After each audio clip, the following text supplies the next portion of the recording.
কিরে তুই কার কলারে ধরছস? তুই আমারে চিনস? তুই খালি 1 মিনিট খারো, এই একটা কল দেম পুরা এলাকার ফুলাবান লইয়াম। তুই খারো।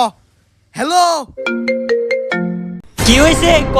আরে বন্ধু আর কইস না, হে কার কলার ধরছে হে জানে না। তুই ফুলাবান লইয়া নগতা আমার কলারে ধরছে। আরে বেটা অন্য কারো কলারও না, তোর কলারও ধরছে। খারো আমি নগদ আইতাছি।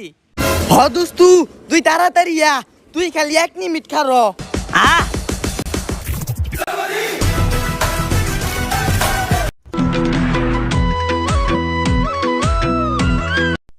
দোস্ত তোর কেলা কলারও ধরছে, কেলা কলারও ধরছে। খালি একবার ক, একবারে বাইট টেলা। ও মায়া গো, এটা কেলা পুলিশ দেহি হে তোর।